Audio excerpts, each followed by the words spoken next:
I got a Hyundai on a Monday.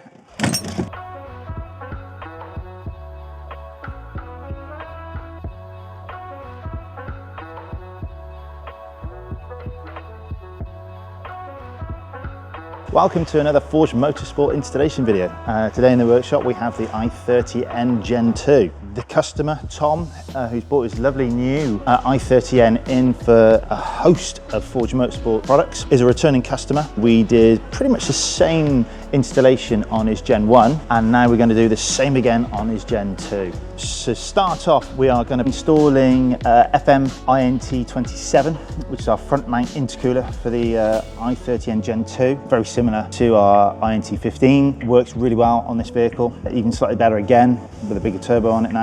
With the intercooler, we'll be fitting our BP7. This is an enlarged cold side carb pipe. These two together really help with stage 1 mapping that we'll be putting on this vehicle. They work even better again on stage 2. We've seen strong gains with all of these products, but especially those two on the Gen 2 vehicles. Also, we'll be changing the air filter system, so we're going to be putting our very popular INDK 28 mated up to the TIA 10 for the Gen 2, TIA 2 for the Gen 1 I30Ns. This is an enlarged turbo elbow, which works with our induction kit really well. Sounds really good on the Gen 2. A lot of compliments on the soundtrack that this provides. To dress up the engine as well, customers gone for our coolant hose kit, silicone, 4-ply, very, very strong, lifetime warranty with all of these parts. And just to finish off the look of the engine bay, we're going to be fitting EC1, our carbon fibre engine cover, and the whole package will look and perform really, really well. So yeah, we've got a lot of work going on, so let's get going. Right, so we're going to start off removing the original air intake system, and then we're going to remove the battery to allow us to remove the ECU. ECU is still not OBD workable at the moment, so we have to go slightly old school of removing the ECU from the vehicle, taking it up to our mapping room, breaking open the ECU and using the probes to unlock the password, so then we can start interrogating the ECU, downloading our software to it. It's quite laborious, it's quite tricky as well actually, because you want to do the neatest job possible. Once we've uploaded our software, we will then reseal it, reinstall it. That will be that part of the installation completed. And then we can fit the intake system, INDK 28 and TIA 10. Then we'll look to take the front end of the car off to remove the intercooler, dump some of the coolant, do the coolant hoses, and then replace it with all the new Forge bits. So first port call, we're going to take the intake off and get the ECU out. So removing the intake is pretty straightforward. We've got 2 plastic fasteners and 3 M6 fasteners with just 10mm heads on them to remove the air box, 1 hose clip, and then 2 more hose clips, and then 3 M6 fasteners holding the turbo valve on, and then the whole lot come out.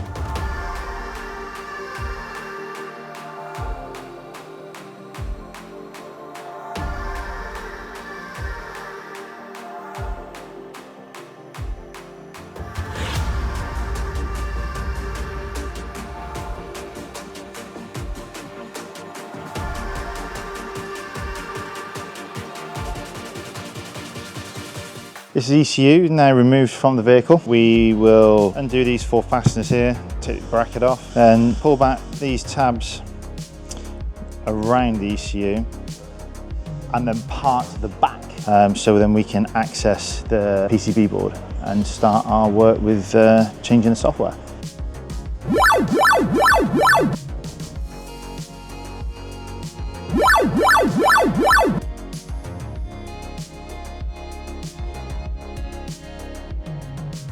So we have now parted the ECU, and this is now ready to go up to our mapping room, where we're going to put the probes on the PCB board and uploading the original file and manipulating that, get the software engineer to put the new file onto the ECU. The reason these pins pin out on a PCB board, and we've got very, very fine needles on the end of them, and you just stab into the solder, so it makes contact, which allows us to get data from the board without damaging it, or like in the old days you used to solder chips on. Nowadays with these you just pin out, you can reprogram the EEPROM chip.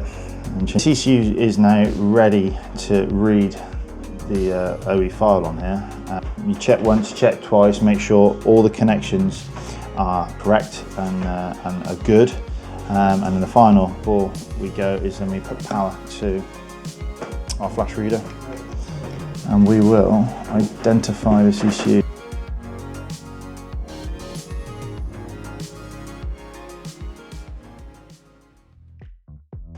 So we're now going to fit the I30N turbo adapter. Remember to refit the gasket. The gasket has a little wobbly bit at the top to denote where the top is. So this will fit on like so.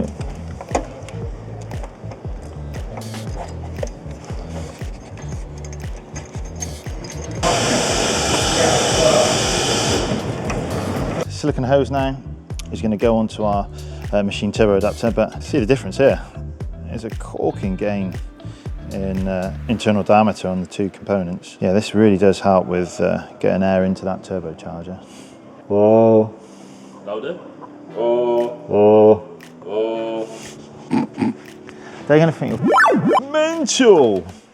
When fitting silicone products, never be afraid to use lube. Smells superb. Bubblegum flavour apparently. A few heat cycles that will all dissipate and turn into nothing, so don't worry. So we're just going to leave this loose at this stage because we're going to have to move it about when we fit the intake, but we'll leave the intake for now. That's just ready to go. Remove the bumper. I'm going to start with these plastic fasteners on the top.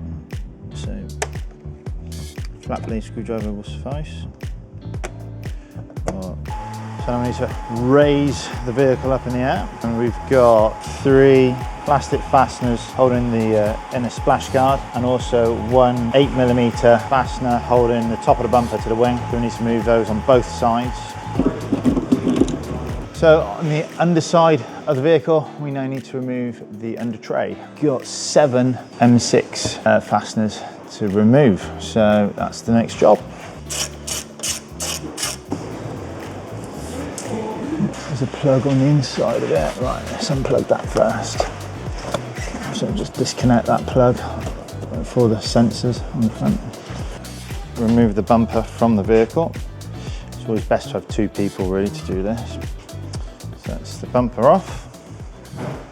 For the next part of the installation, the intercooler, we're now going to remove the crash bar. We've got 4 larger fasteners in here, they're 17mm, and then 2 nuts on here, they're 10mm, both sides. We're going to have to disconnect the temperature sensor as well. At this point, you will now be collecting quite a few different fasteners, clips, and so on.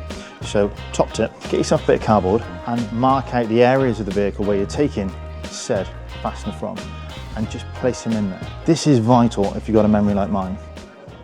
I said 17mm, didn't I?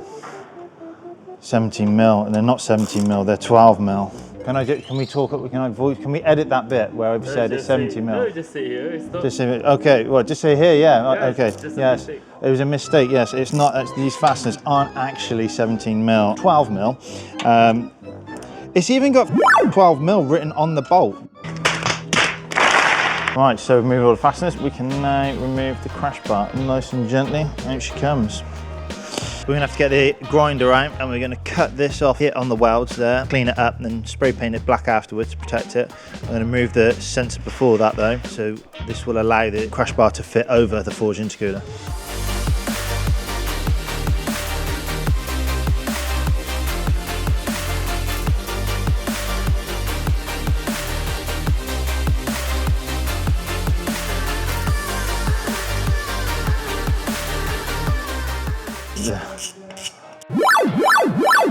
Yeah, that ain't gonna be me. Is that 12mm? Yes. So before we remove the fasteners attaching the intercooler to the rad pack, we need to disconnect these hoses. On the hose clamps, they have these little funny caps, weirdly. So just get a flat blade, and twist it, and pop the cap off. And you can either use a flat blade or an 8mm socket and ratchet to loosen these off. All right, to remove this elbow here, just use a 12mm socket and ratchet. Right, so 4 fasteners attaching the intercooler to the vehicle, 10mm socket and ratchet to remove. And out she pops. There we go. And remove this hard pipe and the rubber hose going to the throttle body. We've disconnected this plug and this plug, so we've got 2 plugs there, one for the boost solenoid. Disconnect those 2. can leave all the valve stuff on for now. We'll just disconnect the vac. Pull this out is one whole thing. So grab the rubber hose on the throttle body, give it a good tug. So with these two here, we've cheated here today because I've left it all complete and just wriggling it out as one whole unit, but really should take the dump valve off, but we've gone out in one and we're going to replace that with the BP7, so we need to take the dump valve off.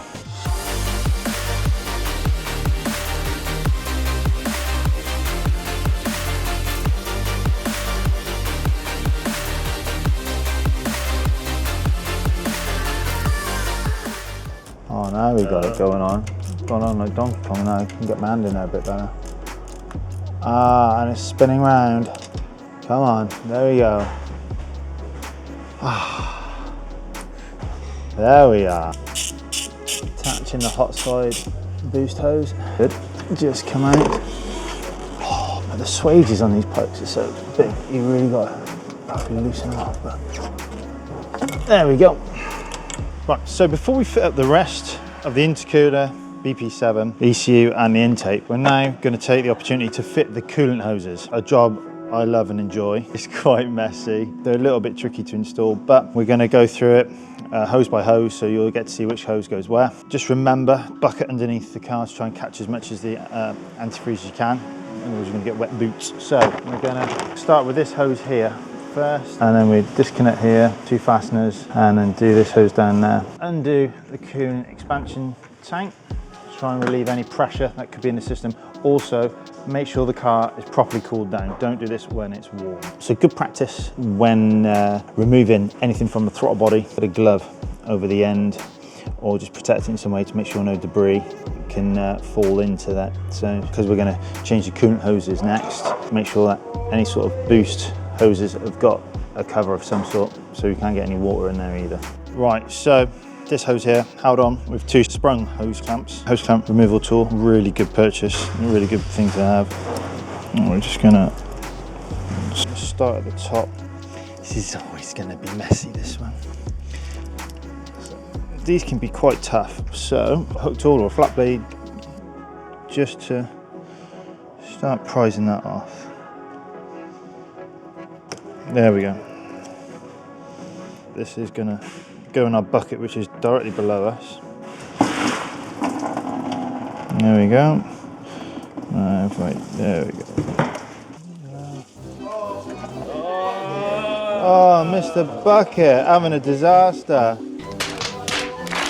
Yeah. Top tip, use a long bucket. Because if your aim is as mine, that's what happens. Well, that went well.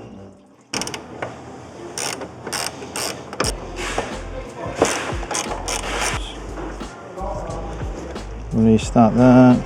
Even though customer one put it back to stock one day. It cost about £1 million. This hose here is very easy to distinguish. There's that hose there, and it just fits in the same manner, so you don't need to replace this T-part here. But before we do this, now we've got that hose out of the way, it makes this easier to replace this one here. So we're going to do that one first.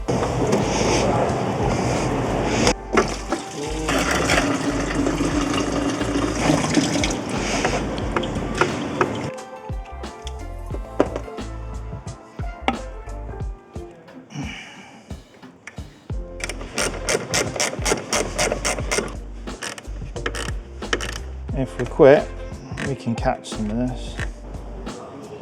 Aha. Right, so again, when tightening these, same with like all our hose kits, figure out where the swage is. So the swage is the raised part of the pipe that you're attaching the hose to. You can feel the bulge of it there. Just make sure the hose clamp is the other side of that. This is a plastic housing where don't go wild. We see it a lot, people over tightening hoses. Pop that in.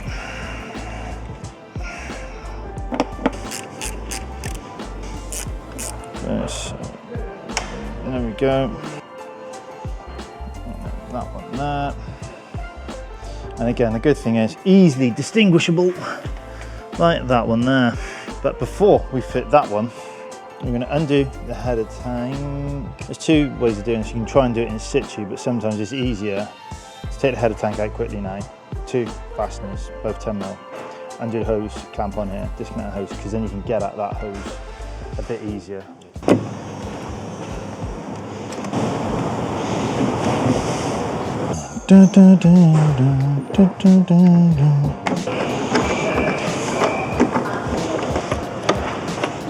On the Gen 2 cars, you will be left with a spare coolant hose. So this only fits Gen 1 vehicles. Gen 2, we do not have this hose as yet. As I say, we are working on sorting that out actually. So that's why you'll have one left over on a Gen 2 car, but Gen 1 cars, they'll all fit on. So if you find that actually after a test drive it's dropped down, again just top it up. Sometimes after you've gone for a run and the system's fully bled, you may need a little bit more, so just top it up to just below the maxi mark. Don't go over the max. Say my name, Eugene is crazy. He's not very lazy. He goes as fast as a train. We've uploaded the new file to the ECU. This is reconstruction of the ECU now. So we've cleaned out these channels on both the ECU chassis and the lid, get rid of all the old sealant, and we're now gonna fill this channel up, back up again with our new sealant, and then close it all back up again.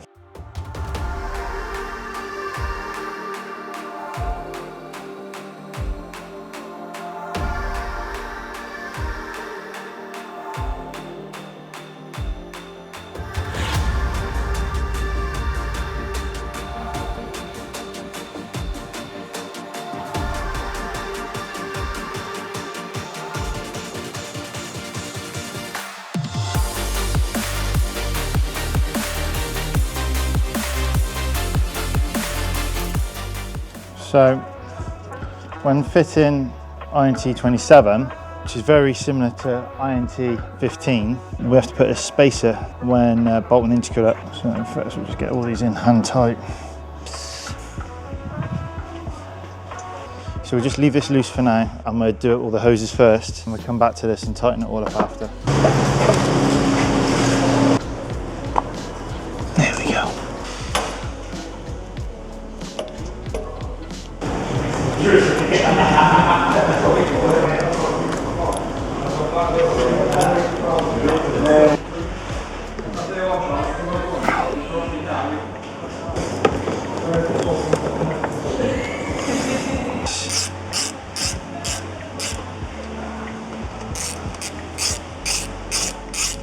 So, when reinstalling the crash bar, what you want to try and do is this hole here. If we pull the whole rag pack up in there, lines up the crash bar with this hole in the middle. I want to try and line that up. So, put your first fastener in. Put your first fastener in. So pull the rag pack up so it lines up the hole and just nip it up. We do the same with the other side, all lined up nice, so now you can put the rest of the fasteners in, and it just means the bumper will fit back as it should do. Nice. You're going to need a hand on this one, Eugene.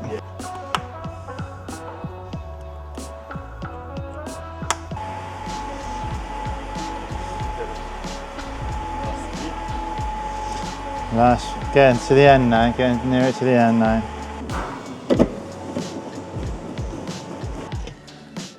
Oh, have you plugged that bit back in? Yeah. Oh, nice! There we go. When installing INT27 and INT15 for that matter, you will be left with the original shroud. Don't worry about that, you won't need it because the Forge intercooler comes out too far already, so this can't be reinstalled. And the Forge intercoolers come with their own ducting, so that's not to be reinstalled, so don't worry about that. Also, because this customer has gone for INT27 and BP7, you will be left over with this hose, which is 2064. This goes onto the original hard pipe. BP7 comes with a new elbow, so that will be left over as well. So don't worry if you've got some spare bits left over.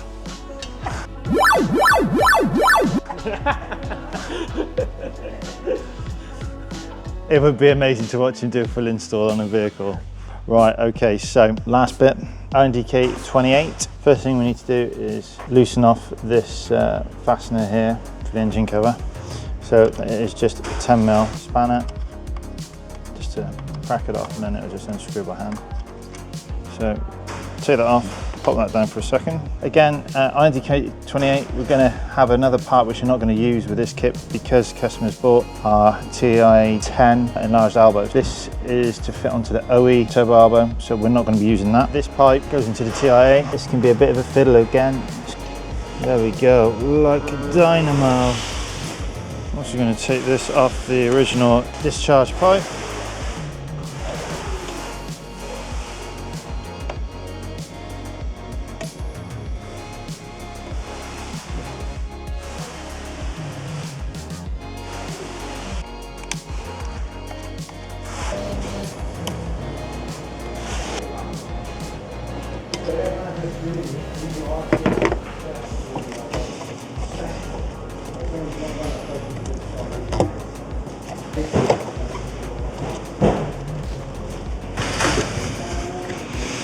Oh, he's done it in one this time.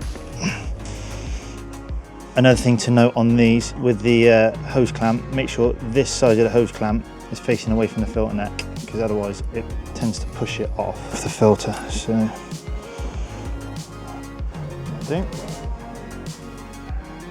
we go. That's it? Not yet. Not yet. Not yet. That's it. Right. Okay. So just quickly, in the kit for I30N 28, you get this little rubber cap here. This is for one of the breather ports when fitting to the Elantra. So if you've got I30N, Veloster, Kona, leave it in the bag, don't need it. It's only for the Elantra. We've been asked that a few times, so it's just a FYI. Now, final flourish, engine cover. So when installing FMEC1, which is our carbon engine cover for the Hyundai, you need to remove the original rubber grommets from the housing points on that, and then reinstall them in the same manner to the Forge engine cover, like so.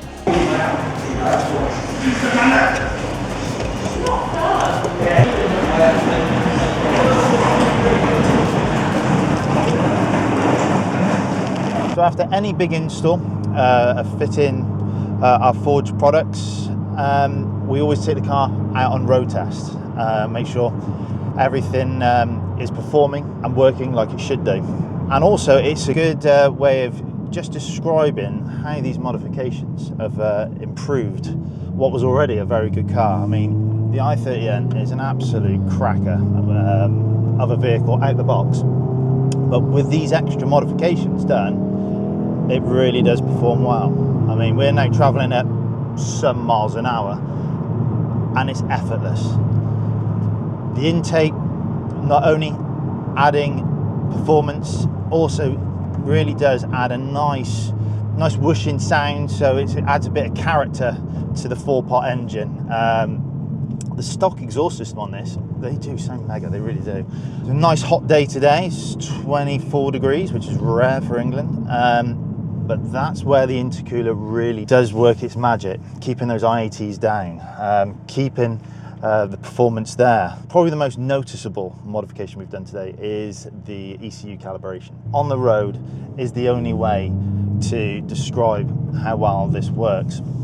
Now, with our software, we've tried to keep the torque down at the lower end to stop the rampant wheel spin from the front wheel drive. Very, very linear, it's very nice, but very strong mid-range all the way up to the red line.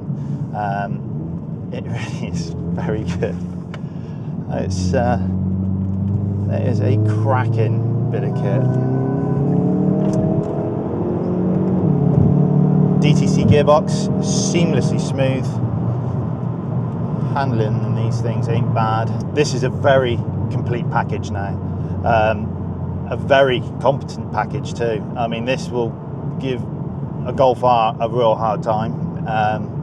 and that's why we love these things. They just perform so well. It's been a pleasure to work on, as they always are, very simple.